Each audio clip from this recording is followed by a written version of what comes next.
உன் கதை முடிஞ்சுதுடா அப்படின்னு மாசா சொல்லுவாரு. என்னாச்சுன்னு பார்த்தா நம்ம ஒசினாவோட அந்த வால் இருக்கு பாத்தீங்களா, அந்த வால் இருக்காது.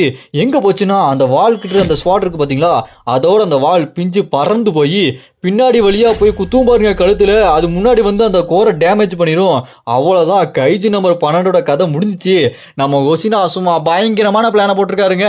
அதோட கோரை குத்தி டேமேஜ் ஆனதுக்கு அப்புறம் நம்ம ஒசினா அப்படி லேண்ட் ஆகி சும்மா மாசம் நிற்கும் போது அதோட கை பிஞ்சிருக்கும் பாருங்க, அது மறுபடியும் ஹீல் பண்ணிட்டு இருக்கும். அதை பார்த்து கொசினா, டேய் பிடிவாதக்காரா, நீ தான் இப்ப செத்து போக போறியே, இருந்தாலும் என் கூட சண்டை போடுறதுக்கு உனக்கு அவ்வளோ ஆர்வமா அப்படின்னு சொல்லும்போது அந்த கைஜி நம்பர் 12 அப்படியே செத்து போய் சரிஞ்சு விழும் பாருங்க.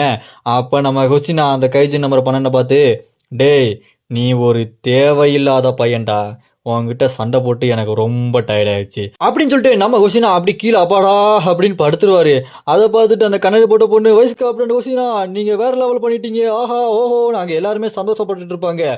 அங்க அந்த கண்ணாடி போட்ட பொண்ணு, கொஸ்டினா என்ன பண்றீங்க என்ன பண்றீங்க அப்படின்னு கேட்டோன்னே, அதை கேட்டு நம்ம கொஸ்டினா, ஏமா கொஞ்சம் விடுமா, ஐயோ அவன் கூட சண்டை போட்டு எனக்கு உடம்பெல்லாம் வலிக்குது, என் உடம்ப ஒரு இன்ச்சு கூட நகுத்த முடியாது, அந்த அளவுக்கு செம்ம டயர்டா இருக்கு அப்படின்னு சோம்பலப்படுத்துவாரு.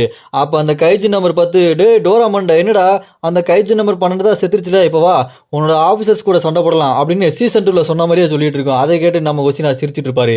அப்படியே கட் பண்ணா இங்க நம்ம ஒசினாவோட அண்ணன் சோஜிரோ, அவரு இந்த டிவிஷன்ல தாங்க இருக்கிறாரு.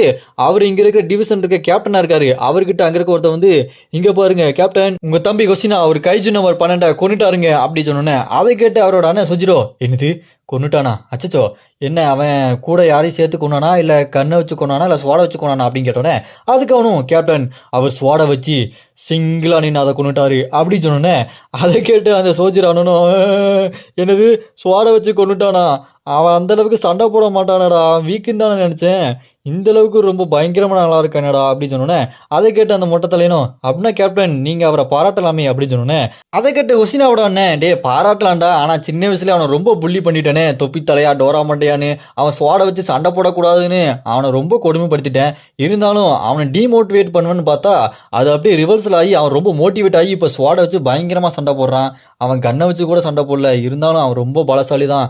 இப்போ அவனை கூப்பிட்டு பேசினா என்கிட்ட பேச மாட்டான், என் மேலே செம்ம கோவத்தில் இருக்கான்டா அப்படின்னு சொன்னோன்னே, அதை கேட்டு அந்த மட்டத்திலும், கேப்டன் நீங்க ரொம்ப மோசமான பிரதர் கேப்டன் அப்படின்னு சொல்லிட்டு இருப்பான். அப்ப அந்த மோட்டத்தில் எனக்கு அங்க ஒரு டைகேஜ் வரப்போகுதுன்ற மாதிரி ஒரு சிக்னல் வரும். அதை கேட்டுட்டு உடனே வாங்க போலாம் அப்படின்னு சொல்லிட்டு அந்த கொஸ்டினோட அண்ணன் எல்லாத்தையுமே கூட்டு போவாரு. டேய் நான் அவனுக்கு அண்ணன்டா, நான் எவ்வளவு பவர்ஃபுல் ஆளுன்னு காட்டுறேன் வாங்கடா அப்படின்னு எல்லாத்தையுமே கூட்டு போயிட்டு இருப்பாரு.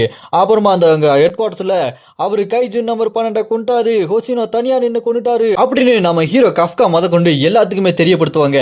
அதை